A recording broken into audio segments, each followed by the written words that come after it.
एक कैपेसिटर हमारे पास जो था स्टार्टिंग में, उसकी कैपेसिटेंस हमने पढ़ी थी। उस कैपेसिटेंस का फॉर्मूला था सी नॉट बराबर epsilon not a divide by D. ये आपको पता है, ये फॉर्मूला उस कैपेसिटर की कैपेसिटेंस का है, उस पैरेलल प्लेट कैपेसिटर की कैपेसिटेंस का है, जिस पैरेलल प्लेट के बीच में जो वैक्यूम रखा हुआ है। मतलब उसके जो बीच में, प्लेट्स के बीच में जो एरिया है, जो वॉल्यूम है, जो स्पेस है, उस स्पेस के अंदर वैक्यूम रखा हुआ है, उसकी कैपेसिटेंस निकालने का फॉर्मूला सी नॉट बराबर epsilon not a divide by D. अब इस आर्टिकल में हम लोग क्या करने वाले हैं बेटा, हम लोग एक कैपेसिटर लेने वाले हैं। उस कैपेसिटर के बीच में जो आपका एरिया है, जो जगह है, उस जगह पर एक हम स्लैब डाल देंगे। क्या डाल देंगे? स्लैब। किसकी स्लैब डाल देंगे? एक डाइलेक्ट्रिक स्लैब डाल देंगे। ठीक है। डाइलेक्ट्रिक स्लैब डालने पर उसकी कैपेसिटेंस पर क्या इफेक्ट पड़ेगा? क्या उसका कैपेसिटेंस बढ़ जाएगा या उसका कैपेसिटेंस घट जाएगा? इसके बारे में ही डिस्कस करना है। ठीक है। तो पहले हम एक सिंगल स्लैब से चलेंगे, उसके बाद मल्टीपल स्लैब स्लैब पर पहुंचेंगे। जैसा कि हमारे सुमित का डाउट था ना, उसका डाउट यहाँ पर क्लियर करेंगे। ठीक है। तो हम सिंगल स्लैब से स्टार्ट करते हैं और मल्टीपल स्लैब पर पहुंचेंगे। क्लियर है बेटा? बोर्ड सबको विजिबल है ना? तो capacitor with a dielectric slab. सबसे पहले हम लोग डायग्राम बना लेते हैं इसका। डायग्राम में देखो क्या होगा। मान लो ये आपके पास एक पैरेलल प्लेट कैपेसिटर है। ठीक है। ये वो प्लेट है जिस पर पॉजिटिव चार्ज आता है, और ये वो प्लेट है जिस पर नेगेटिव चार्ज आता है। तो ये दोनों प्लेट हमने ले ली, एक पर पॉजिटिव चार्ज है और एक पर negative. This is your positive charge plate, और ये बेटा आपके पास नेगेटिव चार्ज प्लेट है। ठीक है। आपको पता है इलेक्ट्रिक फील्ड सेटअप हो जाता है इसके बीच में। कहाँ से जाता है इलेक्ट्रिक फील्ड? पॉजिटिव से कहाँ की तरफ जाता है बेटा? नेगेटिव की तरफ। ये बात आपको पता है। इसके बीच में इलेक्ट्रिक फील्ड सेटअप हो जाएगा। तो ये जो इलेक्ट्रिक फील्ड सेटअप हो गया, इस इलेक्ट्रिक फील्ड को हम लोग बोल रहे हैं ई नॉट। ई नॉट का मतलब है electric field in vacuum. Electric field in vacuum. A जो है, A small A, sorry capital A, वो है आपका एरिया ऑफ ईच प्लेट। ये दोनों प्लेट्स जो है ना, इन दोनों प्लेट्स का एरिया है ए। क्लियर है? इन दोनों प्लेट्स के बीच की जो डिस्टेंस है वो स्मॉल डी है। स्मॉल डी क्या है? Small D is the distance between the plates. और ई नॉट क्या चीज है बेटा? ई नॉट है इलेक्ट्रिक फील्ड इन वैक्यूम। ये बात समझ में आई सबको? अब हम इस पैरेलल प्लेट कैपेसिटर के बीच में जो जगह है, इस जगह पर एक मटेरियल डालने जा रहे हैं। जो मटेरियल है डाई इलेक्ट्रिक। जो मटेरियल क्या है हमारे पास बेटा? डाई इलेक्ट्रिक है। उसको इसके बीच में इंसर्ट करने जा रहे हैं। तो हमने इसके बीच में, इसको हटा देते हैं हम इलेक्ट्रिक फील्ड को। इसके बीच में हम लोगों ने एक स्लैब रख दी, और ये स्लैब किस चीज की है बेटा? ये स्लैब बनी हुई है डाई इलेक्ट्रिक। किसकी बनी हुई है बेटा? Dielectric slab. ठीक। इस डाइलेक्ट्रिक स्लैब को जब हम इसमें बीच में डालेंगे, तब इसके कैपेसिटेंस पर क्या इफेक्ट पड़ेगा, हमें वो डिस्कस करना है। और इसके कैपेसिटेंस का क्या फॉर्मूला बन जाएगा, वो भी हमको डिस्कस करना है। हमें ये दो चीज डिस्कस करनी है बेटा। तो सबसे पहले दोस्तों, आपने इसके बीच में डाइलेक्ट्रिक डाल दिया, तो इंडक्शन की वजह से देखो ये पॉजिटिव चार्ज है, तो डाइलेक्ट्रिक पर यहां पर क्या चार्ज लगेगा बेटा? नेगेटिव। ठीक है। और आप बोलोगे इस साइड डाइलेक्ट्रिक पे कैसे चार्ज जाएगा बेटा? पॉजिटिव। आपका अप्लाइड इलेक्ट्रिक फील्ड इस तरफ है, इसको आप बी वन नॉट बोल रहे हो। डाइलेक्ट्रिक में अपोजिट डायरेक्शन में इलेक्ट्रिक फील्ड सेटअप होता है। ये इलेक्ट्रिक फील्ड कौन से इसमें है? इसको बोलते हैं इंड्यूस्ड इलेक्ट्रिक फील्ड। आपका ये बताया मैंने आपको, ये अप्लाइड इलेक्ट्रिक फील्ड है और ये कौन सा इलेक्ट्रिक फील्ड है आपका? Induced electric field. आपका अप्लाइड इलेक्ट्रिक फील्ड ज्यादा होगा and the value of the induced electric field will be lesser than value of applied electric field. ठीक है, ये डाइलेक्ट्रिक की प्रॉपर्टी है, ये हम डिस्कस कर चुके हैं। तो ये आई हमारे पास क्या है बेटा? Induced electric field. अब देखो नेट इलेक्ट्रिक फील्ड की बात करें तो नेट इलेक्ट्रिक जो डाइलेक्ट्रिक के अंदर होगा इसको बोलेंगे ई बराबर ई note minus induced.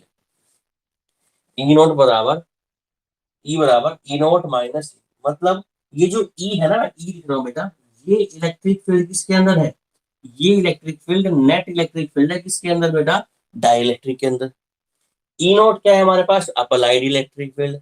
E I क्या है हमारे पास? इंड्यूस। मान लो आपका अप्लाइड इलेक्ट्रिक फील्ड 20 है, इंड्यूस आपका 917 है, तो जो नेट इलेक्ट्रिक फील्ड है वो कितना होगा? ई। ठीक है, तो ये नेट इलेक्ट्रिक फील्ड है हमारे पास।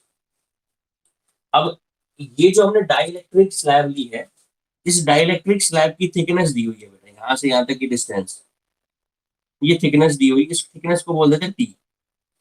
टी कैसे दे रखी है बेटा? टी हमको दे रखा है, दिख रहा है ना बोर्ड आपको? टी हमको दे रखा है, टी इज द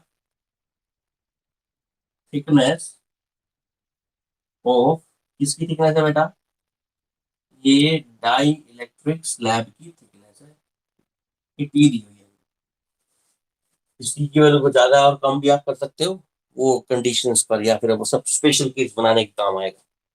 ठीक है, अब देखो, आपको पता है कि जो यहाँ पर दो रीजन बन चुके हैं, there are two region in this capacitor. इसके पास दो रीजन बन चुके, ध्यान से देखो। एक तो रीजन बन गया डाइलेक्ट्रिक मीडियम वाला, और बचे हुए दो रीजन, इस साइड बचा हुआ है थोड़ा सा पोर्शन उस साइड बचा हुआ है, वो हो गया हमारे पास वैक्यूम। तो यहाँ पर दो रीजन बच गए, एक तो कौन सा? एक तो रीजन आ गया हमारे पास डाई इलेक्ट्रिक रीजन, और एक हमारे पास कौन सा रीजन आ गया बेटा? Vacuum region. समझ में आई? अब जरा ध्यान से देखो, डाई इलेक्ट्रिक रीजन कहाँ तक एक्सटेंडेड है? टी थिकनेस तक फैला हुआ है। कितनी थिकनेस तक फैला हुआ है डाइलेक्ट्रिक रीजन? ये फैला हुआ है बेटा टी थिकनेस तक। और वैक्यूम की बात करें तो पहले तो वैक्यूम डी रीजन तक फैला हुआ था, पर अब टी रीजन में डाइलेक्ट्रिक आ गया, तो बचा हुआ कितना पार्ट बच गया बेटा वैक्यूम का? वैक्यूम का पार्ट बच गया डी माइनस, ये वैक्यूम का पार्ट बच गया, और टी कौन सा पार्ट है हमारा? डाइलेक्ट्रिक। अब ध्यान से देखो, डी माइनस टी, इस वाले में इलेक्ट्रिक फील्ड कौन सा होगा आपका? वैक्यूम वाले में इलेक्ट्रिक फील्ड होगा आपका ई नोट। ई नोट है हमारे पास electric field in the vacuum region. और अगर बात करें डाइलेक्ट्रिक वाले रीजन में हमने निकाला है, उसके अंदर कितनी वैल्यू आपके पास इलेक्ट्रिक फील्ड की? ई की वैल्यू। ई हमारे पास जो इलेक्ट्रिक फील्ड है वो कौन से रीजन में? टी रीजन में। मान लो ये वाले रीजन की हम बात करें, इस रीजन में दो पार्ट हो गए, डी माइनस टी वाले पार्ट के अंदर, तो जो हमारा इलेक्ट्रिक फील्ड है डी माइनस टी पार्ट के अंदर, वो हमारे पास है इलेक्ट्रिक फील्ड वैक्यूम वाला है।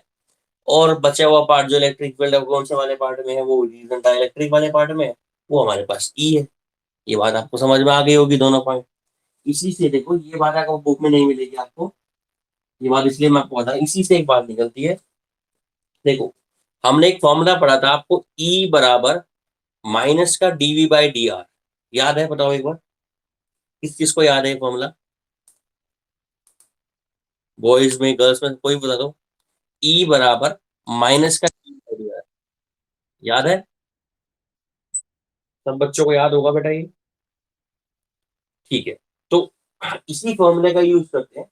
जैसे हमें पता है कि जो as we know that E equals to होता है माइनस का डीवी बटे डी आर, इसी को हम ऐसे भी लिख सकते हैं, ई बराबर होता है वी अपॉन डी। ये बात भी मैंने आपको बताई, ई बराबर वी अपॉन डी लिख दो, या फिर ई बराबर माइनस का डीवी बाई डी आर लिख दो, एक ही बात है बेटा, कोई दिक्कत वाली बात नहीं है। अब यहां से आप लोग वी की वैल्यू निकालो। वी की वैल्यू कितनी हो जाएगी बेटा, ई इंटू डी। ई क्या है, इलेक्ट्रिक फील्ड, और डी क्या है बेटा, रीजन, जिस रीजन तक वो इलेक्ट्रिक फील्ड फैला हुआ है। पर अगर इस इक्वेशन को मैं इस कैपेसिटर वाले केस में अप्लाई करने की सोचूं, तो यहाँ पर दो रीजन अलग अलग है। एक तो वैक्यूम रीजन है, उसमें इलेक्ट्रिक फील्ड अलग है, और एक हमारे पास डाइलेक्ट्रिक रीजन है, उसमें एक इलेक्ट्रिक फील्ड अलग है। तो अगर ये इक्वेशन, पोटेंशियल की इक्वेशन V बराबर E बाई डी, मैं अप्लाई करूं किस वाले केस में, इस वाले केस में, तो कैसे अप्लाई होगी। नाउ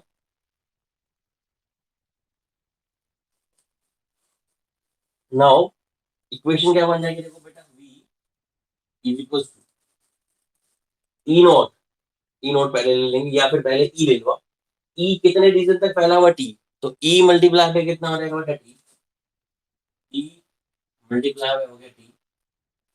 ठीक है, उसके बाद इसको मल्टीप्लाई करेंगे इसके साथ, क्योंकि डी माइनस टी तक कौन सा रीजन, कौन सा इलेक्ट्रिक फील्ड आपके पास, वैक्यूम वाला है, माइनस प्लस ई नॉट कहाँ तक फैला हुआ है बेटा, ई नॉट फैला हुआ है D minus T.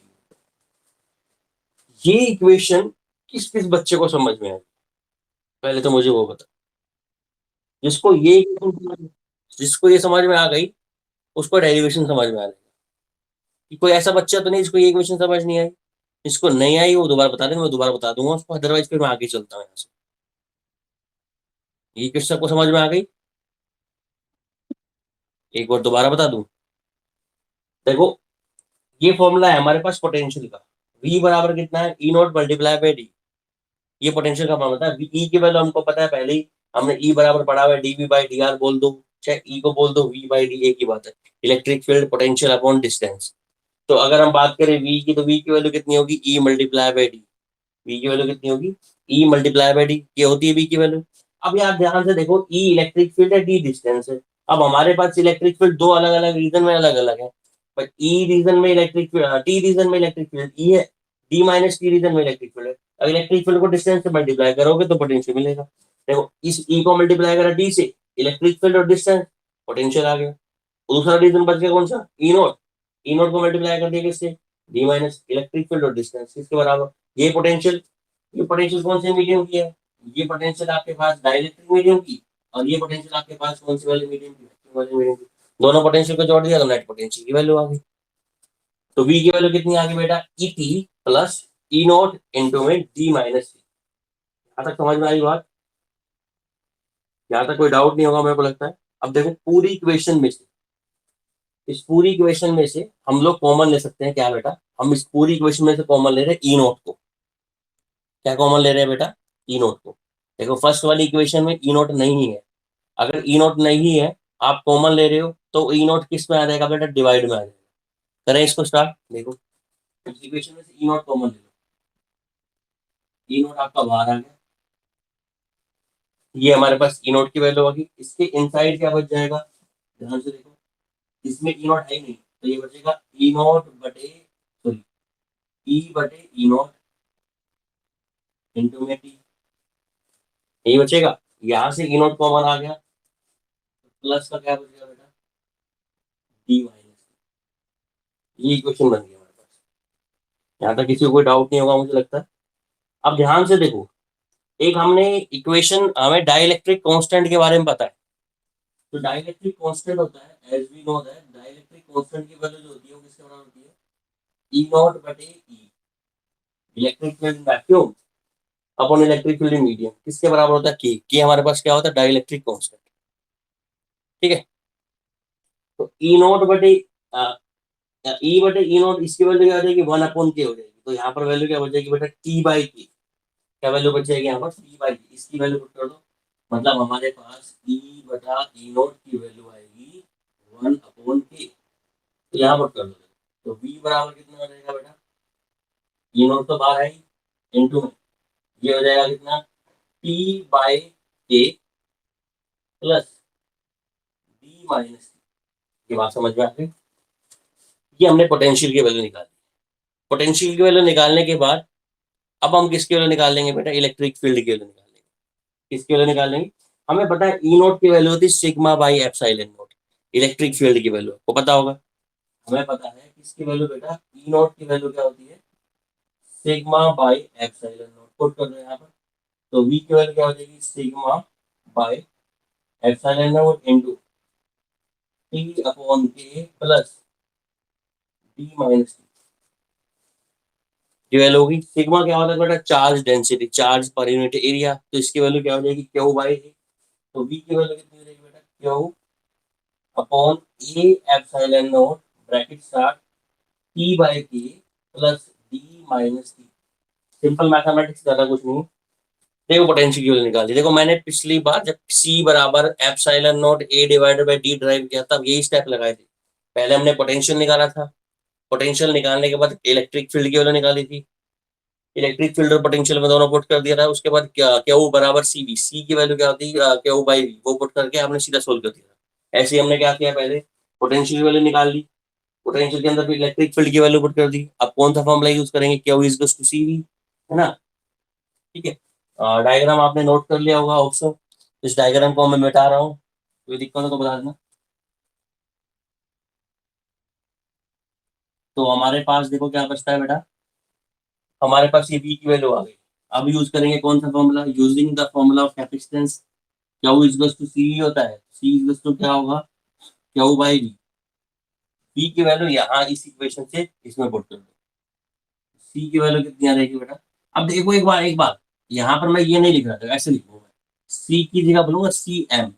C M का मतलब यहाँ पर जो कैपेसिटर था उसके अंदर डाइलेक्ट्रिक है, तो कैपेसिटर इन मीडियम बोल दूंगा। सी एम की वैल्यू कितनी हो जाएगी बेटा, ये हो जाएगी हमारे पास, सॉरी, सी एम की वैल्यू कितनी हो जाएगी, क्यू बाई वी।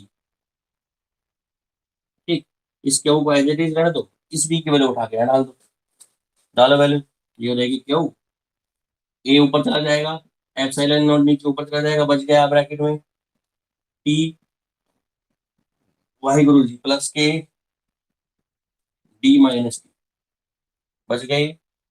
क्यू से क्यू आपको क्या होगा, कैंसिल।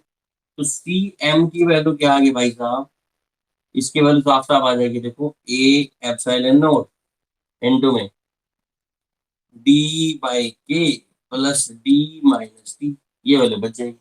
इसको थोड़ा सा हम रीअरेंज करेंगे, थोड़ा सा रीअरेंज क्यों करेंगे, इसको रीअरेंज करके एक सिंपल फॉर्म में ले आएंगे, और उसी सिंपल फॉर्म से हम समझ लेंगे यार कैपेसिटर की वैल्यू बढ़नी चाहिए, कैपेसिटेंस की वैल्यू बढ़नी चाहिए या घटनी चाहिए, उसी सिंपल फॉर्मुलेशन से।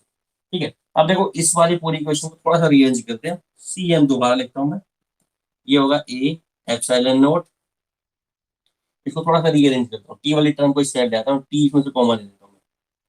देखो टी इस वाली दो टर्म को साइड लेता हूँ, ये हो गया डी प्लस ये है टी अपॉन ए माइनस टी, ये है ना, कुछ नहीं, इसको रीअरेंज किया, यहाँ से टी कॉमन ले लो बेटा, यहाँ से टी कॉमन ले लो, सी एम की वैल्यू क्या बचेगी, ये हो जाएगी ए एप्सिलॉन नॉट, रीअरेंजमेंट और बाकी कुछ नहीं है, थोड़ा सा मैथमेटिक्स का खेल है और कुछ नहीं।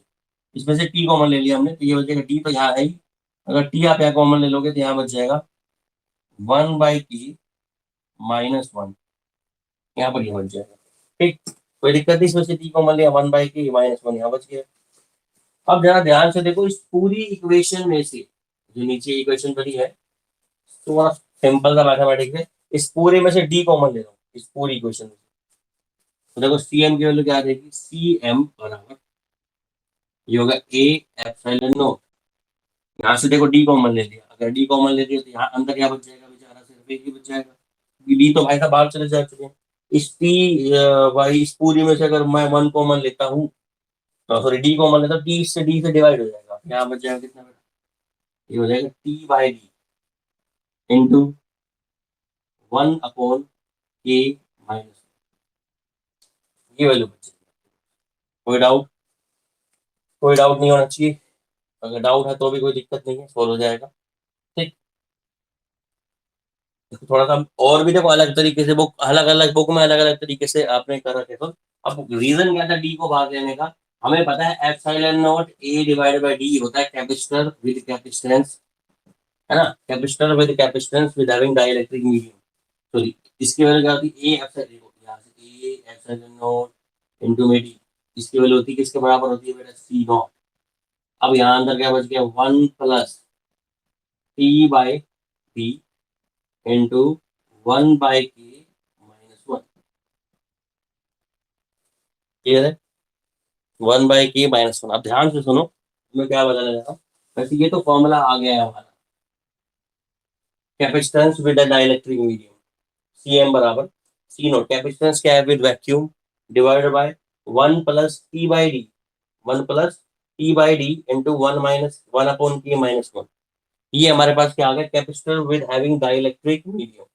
अच्छा, अब एक छोटी सी बात सुनो, अब इससे क्या पता लगेगा कि भाई कैपेसिटेंस की वैल्यू बढ़ी है या घटी है। इससे हमें यही सीखना है, क्या पता हमें कैपेसिटेंस की वैल्यू बढ़ी है, क्या पता कैपेसिटेंस की वैल्यू घटी है। उसको समझने के लिए देखो ध्यान से, भाई ये 1 माइनस के में से मैं एक हटा दूं, किसी, देखो 1 ऊपर 1 है, नीचे मान लो 2 है, सपोज करो के की वैल्यू 2 है, तो 1 अपॉन 2 0.5, 0.5 में से एक हटाओगे नेगेटिव आएगा, यस और नो। ये पूरी टर्म कैसी आएगी आपकी, नेगेटिव। पूरी टर्म कैसी आएगी आपके पास, नेगेटिव। उसको आप घटा रहे हो एक में से, जब एक में से ये टर्म घटाओगे, देखो जब आप इसको सोल्व करोगे ना, ये पूरी वैल्यू आपकी नेगेटिव आएगी, ये तो हमको पता ही है। और नेगेटिव आएगी और एक से कम आएगी।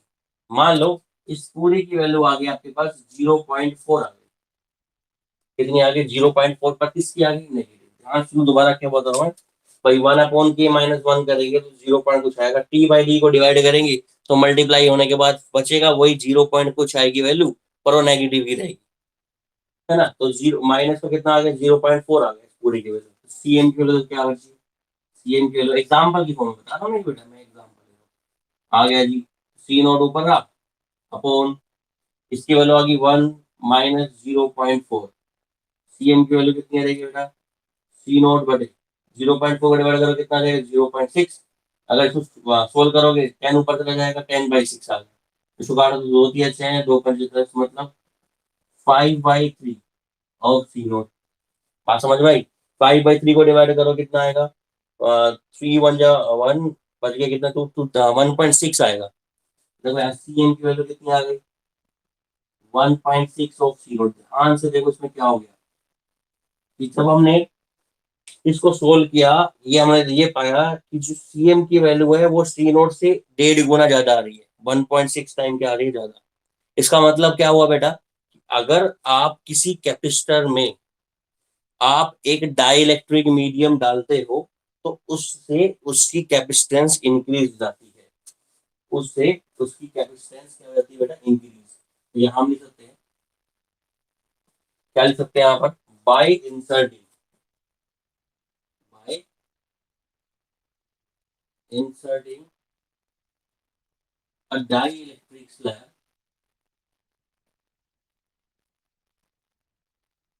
in capacitor, its capacitance increases, उसकी कैपेसिटेंस क्या हो जाएगी बेटा, इंक्रीज हो जाएगी। ठीक है, तो ये हमारा आज का आर्टिकल था। आज के आर्टिकल में हमने ये आपको यही बताया कि अगर हम किसी भी कैपेसिटर के अंदर डाइलेक्ट्रिक मीडियम डालते हैं, डाइलेक्ट्रिक मीडियम डालने पर उस कैपेसिटेंस की कैपेसिटेंस पर क्या इफेक्ट पड़ेगा, हम बता चुके हैं। उसकी कैपेसिटेंस क्या हो जाएगी, इंक्रीज। जो फॉर्मूला है, ये फॉर्मूला अभी याद कर लो बेटा, ठीक है। कुछ बुक्स के अंदर इस फॉर्मूले को थोड़ा सा अलग से ट्रांसफॉर्म किया हुआ है, वो भी मैं आपको कर देता हूँ, आप इसको तो नोट कर ही लो। सी एन की वैल्यू कितनी होगी बेटा, C naught bracket 1 plus P by D into 1/k-1। ठीक है, ये आपके पास सी एम की वैल्यू होगी। अब ध्यान से मैं इसको थोड़ा सा और चेंज कर रहा हूँ, कुछ और चेंज भी कर सकते हैं, इसको मैं मिटा रहा हूँ।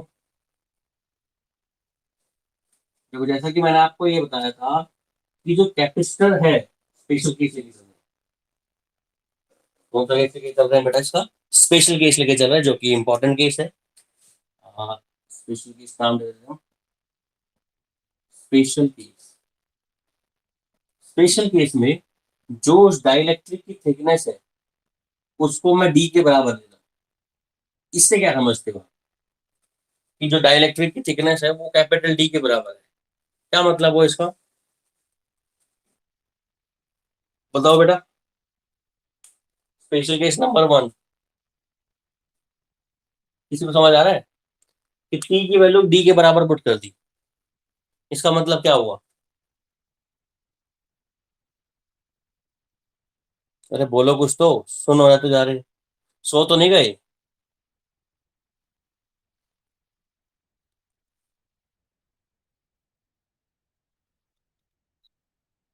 हाँ मतलब यूं कह सकते हो आप। हाँ, आप यूं कह सकते हो कि जो डाइलेक्ट्रिक है ना, डाइलेक्ट्रिक, उसको पूरे मीडियम में भर दिया। उसकी थिकनेस टी नहीं है, उसकी थिकनेस डी है, मतलब कोई स्पेस वैक्यूम के लिए नहीं छोड़ा, सारे स्पेस में क्या भर दिया, डाइलेक्ट्रिक। मतलब इस सिचुएशन को बोल सकते हैं dialect the space between the plates is fully filled. ठीक है, तो टी की वैल्यू किसके बराबर हो जाएगी बेटा, डी के बराबर। यहाँ से देखो, इस फॉर्मूले में टी और डी की वैल्यू बराबर पुट कर दो, तो सी एम हमारे पास है सी नॉट इंटू 1 प्लस टी और डी बराबर हो गया तो कितना बचेगा बेटा, 1/k बच जाएगा सीधा। टी से टी क्या हो जाएगा, कैंसिल हो जाएगा, बराबर आने के बाद -1, -1 से -1 कैंसिल, तो सी एम की वैल्यू कितनी हो जाएगी, के सी नॉट। सी एम की वैल्यू कितनी आ जाएगी, के सी नॉट। और के कितना आ जाएगा देखो आपके पास, सी एम बटा सी नॉट। ये मैं आपको पढ़ा भी चुका हूँ पहले। के क्या कैपेसिटेंस, सी एम क्या कैपेसिटेंस विद डाइलेक्ट्रिक स्लैब, और सी नॉट क्या कैपेसिटेंस विद वैक्यूम। इन दोनों का जो रेशियो है उसी को क्या बोलते हैं, डाइलेक्ट्रिक कांस्टेंट। मतलब अगर आप उसको फुली फिल्ड कर दोगे, तो जो ये कैपेसिटेंस का कैपेसिटेंस आएगा मीडियम में, वो कैपेसिटर का कैपेसिटेंस जो वैक्यूम में होता है उसका कितना टाइम्स आएगा बेटा, के टाइम्स। के से गुणा कर देना। मान लो आपने एक कैपेसिटर लिया, उस कैपेसिटर के बीच में डाइलेक्ट्रिक डाल दिया, उस डाइलेक्ट्रिक कांस्टेंट की वैल्यू मान लो 6, पूरे में डाइलेक्ट्रिक भर दिया, तो उस कैपेसिटर की कैपेसिटेंस 6 गुना बढ़ जाएगी, 6 टाइम्स बढ़ जाएगी। यहाँ से इक्वेशन को लगा, सी एम बराबर सी नॉट मल्टीप्लाई पे की, के हमारे पास क्या है, डाइलेक्ट्रिक कांस्टेंट। वाटर का डाइलेक्ट्रिक कांस्टेंट होता है 81। अगर आप वाटर को डालते हो, ठीक है, वाटर को डालते हो उसके अंदर, तो वाटर उसकी 81 टाइम्स कैपेसिटी कैपेसिटर की इंक्रीज कर देगा। ठीक है, वाटर के बाद अगर हम बात करें पेपर का, कागज जो होता है, कागज में डाइलेक्ट्रिक होता है, उसका डाइलेक्ट्रिक कांस्टेंट होता है 3.5। तो पेपर का याद रखना, जो हम नॉर्मल पेपर यूज करते हैं उसका डाइलेक्ट्रिक कांस्टेंट होता है 3.5। अगर आप पेपर यूज करोगे तो भी इसका क्या कहते हैं, कैपेसिटेंस कितना बढ़ जाएगा, 3.5 टाइम्स बढ़ जाएगा। पेपर के बाद एक माइका होती है, माइका नाम सुना होगा, माइका को डालते हो तो माइका भी उसकी कैपेसिटी इंक्रीज कर देती है, और माइका की वैल्यू होती है 5.4 डाइलेक्ट्रिक। माइका 5.4 टाइम्स क्या कर देगा, कैपेसिटेंस इंक्रीज कर देगा। ये बात समझ में आई सबको? ये आर्टिकल समझ में आया क्लास? हमारा आर्टिकल कुछ नहीं करना, पहले डाइलेक्ट्रिक रखो। ठीक है, electric field applied, induce electric field, net electric field, potential की वैल्यू निकालो दो अलग अलग रीजन में। पोटेंशियल के बाद इलेक्ट्रिक फील्ड की वैल्यू पोटेंशियल में पुट कर दो, क्या वो बराबर सीवी वाला फॉर्मूला अप्लाई कर दो, लास्ट का क्वेश्चन रीअरेंजमेंट कर दो। इस वाले डेरिवेशन में कुछ डाउट हो तो पूछ सकते हो, अदरवाइज कल इसको पहले एक न्यूमेरिकल कराएंगे हम। न्यूमेरिकल कराने के बाद फिर conduct capacitor with a conducting slab वो कराएंगे, चैप्टर खत्म। कोई डाउट हो तो पूछ सकते हो, अदरवाइज 5.4 है बेटा माइका की। माइका शीट होती है, अगर आप गूगल पर सर्च मारोगे ना माइका, तो आपको माइका शीट्स दिख जाएंगी। जैसे एल्यूमिनियम वगैरह की शीट होती है ना, तो माइका शीट्स भी होती है। ठीक है भाई, कर लोगे? जा सकते हो, तथास्तु है। सर क्वेश्चन करा अभी, 1 सेकेंड रुक जा इसमें। इसके अंदर जो मैं क्वेश्चन कराऊंगा ना तेरे वाला, उसमें 2 स्लैब डली हुई हैं। अभी हमने क्या पढ़ा है, कैपेसिटर के अंदर कौन सी स्लैब डाली है, क्या नाम है सर, सुमित? कैपेसिटर में हमने अभी एक सिंगल स्लैब डाली है। ठीक है, उसमें 2 स्लैब डालेंगे, 2 स्लैब में कॉम्बिनेशन कैसे चलेगा वो डिस्कस करेंगे। तो आज का वेट और कर, कल हो जाएगा तेरा क्वेश्चन। बोलो। हैं?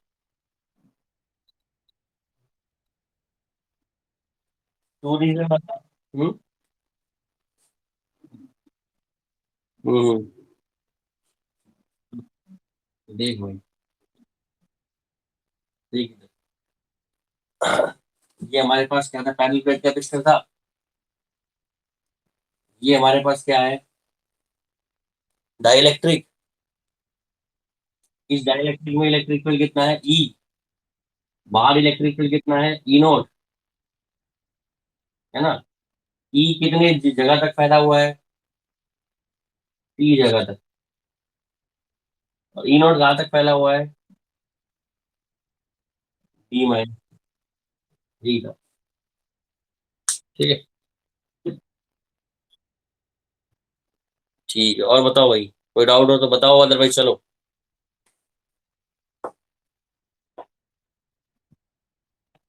हम्म।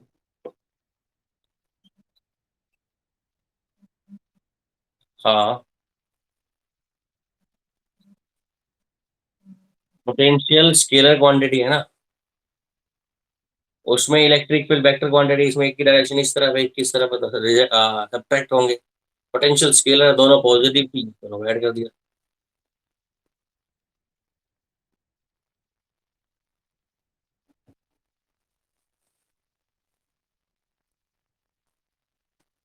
सुमित, कल कल का वेट कब हो जाएगा, ठीक है बेटा। सर टेंसर, टेंसर क्वांटिटी क्या होती है, टेंसर क्वांटिटीज वो होती है, ठीक है। तीन टाइप की क्वांटिटी होती है, देखो एग्जैक्ट डेफिनेशन तो तुम समझ नहीं पाओगे, क्योंकि टेंसर्स को समझने के लिए क्या कहते हैं, मैट्रिक्स का एक फॉर्मेशन है, वो समझना पड़ता है। पर एक बात याद रखो, एक ऐसी वेक्टर क्वांटिटी जिस वेक्टर क्वांटिटी की हर डायरेक्शंस में वैल्यू चेंज होती है, उसका मैग्नीट्यूड हर डायरेक्शन में अलग अलग हो, ऐसी वेक्टर क्वांटिटी, उसको टेंसर बोलते हैं। ठीक है। जो ना तो स्केलर होती है, ना वेक्टर होती है। वेक्टर में क्या होता है, मैग्नीट्यूड होता है, डायरेक्शन होती है। मैग्नीट्यूड क्या होता है, कांस्टेंट। पर इसमें magnitude direction to direction depend करता है। फिलहाल इतना ही याद रखो, बाकी टेंसर क्वांटिटी बहुत हायर लेवल पर समझ में आती है आगे। फिलहाल इतना ही याद रखो कि टेंसर क्वांटिटी वो होती है जिसकी वैल्यू, जिसका मैग्नीट्यूड हर डायरेक्शन पे अलग अलग हो। चले।